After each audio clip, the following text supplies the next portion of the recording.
For it to end. Michigan 10 and Iowa 9. Vlasic will hold, and Rod Houghton will attempt to kick. All right, and now we're just about ready for football history, one way or the other. Just about ready for the play. The send ball is snapped. The kick is up, and it's long enough. And it's good! It's good! It's good! It's good! The Hawkeyes win! The Hawkeyes win! The Hawkeyes win! It's Iowa 11 and Michigan 10, and they're going wild out on the field, mobbing Rod Houghton. The Hawkeyes win! The Hawkeyes win! Unbelievable, Ed! That's tremendous! Listen to this crowd! Former Hawkeye announcer Jim Zabel said it best when he said, "We are just about ready for football history one way or another," when he called the ending of the 1985 Iowa vs. Michigan game. The University of Iowa football team came into the 1985 season ranked as high as first in certain preseason polls, but were ranked fourth in the AP. The Hawks were highly ranked coming into the season because of returning players such as Heisman runner-up quarterback Chuck Long, All-American linebacker Larry Station, All-American running back Ronnie Harmon, and 8 other All-Big Ten players, including Miami of Ohio walk-on transfer kicker Rob Houghton. Head coach Hayden Fry was entering his 7th year as the head coach at Iowa and had an overall record of 48-21-1 with the Hawkeyes. The Hawks started off the season easily defeating Drake, Northern Illinois, and Iowa State, outscoring their opponents 163-23. Iowa's first real test of the season came against the Michigan State Spartans, but the Hawkeyes finished on top with a score of 35-31. The Hawks followed that game with a 23-13 road victory over Wisconsin, giving Iowa a record of a perfect 6-0. With these victories, Iowa skyrocketed in the polls, making it all the way up to number 1 in the AP. The second-ranked team in the nation were the Michigan Wolverines, who were coming into the Iowa game also 6-0, with victories over Notre Dame, South Carolina, Maryland, Wisconsin, and Michigan State. The Wolverines had gotten to this point behind legendary head coach Bo Schembechler and senior quarterback Jim Harbaugh. This would mark the only number 1 versus number 2 game in Iowa football history. In the previous year, Iowa and Michigan faced off, but the Hawkeyes came on top with a resounding 26-0 victory. However, this year, the game lived up to the expectations. The teams went scoreless throughout the first quarter, but in the second quarter, Iowa wide receiver Scott Helverson had a touchdown called back when the referees ruled that he had stepped out of bounds, which led the Hawkeyes to settle for a field goal from kicker Rob Houghton. On the next kickoff, Michigan returner Tom Wilcher returned the ball 60 yards to set up a touchdown for Michigan quarterback Jim Harbaugh.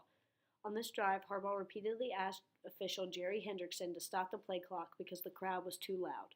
The officials ended up having to ask the crowd at Kinnick to quiet down. Later in the second quarter, Iowa went down the field again with a drive that ended with a 27-yard field goal from Houghton. The game went into halftime with the Wolverines up 7-6. Both teams went scoreless in the third quarter. Early in the fourth, Houghton converted his third field goal of the night on a 36-yarder that gave the Hawkeyes a 1-point advantage.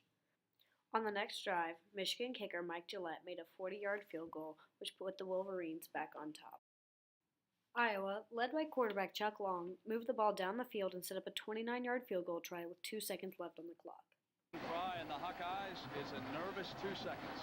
Rob Houghton has kicked field goals of 35, 27, and 36. Here he is attempting a 29-yarder, which would beat Michigan. It's on its way, and it's good.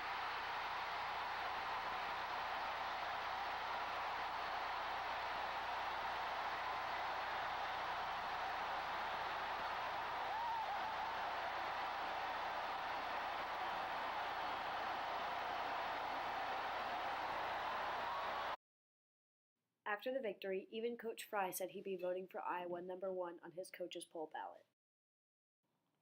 Hayden Fry's head coaching career at Iowa was symbolized by aviators, a large personality, and victory.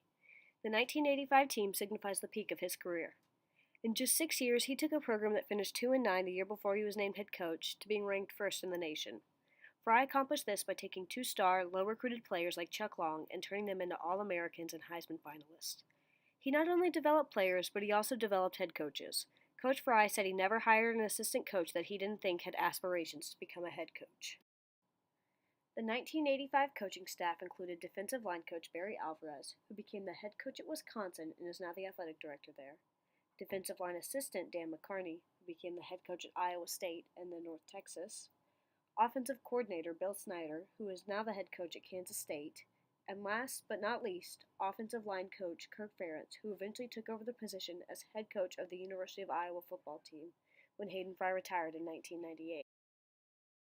Other notable coaches who have coached under Fry include Oklahoma's Bob Stoops, Kentucky's Mark Stoops, and Arkansas's Brett Bielema.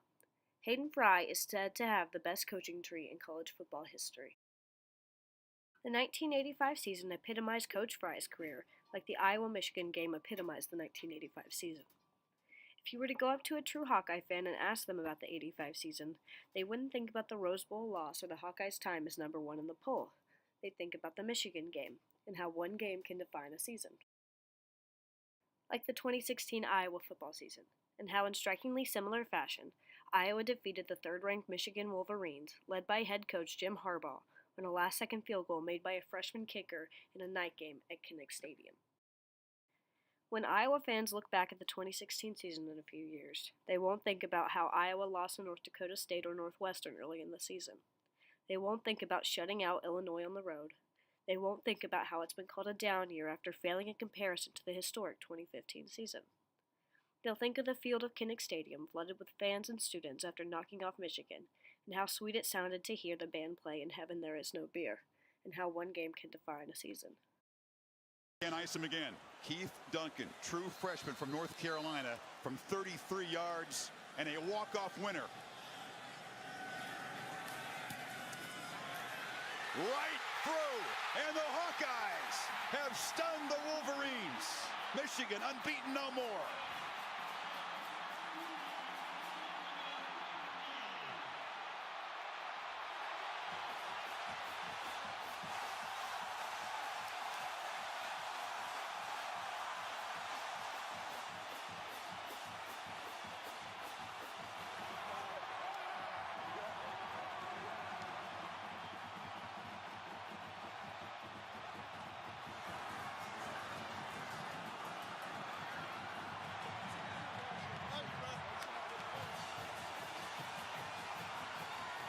Respect between King and Peppers there, but the Wolverines challenged on the road for the first time.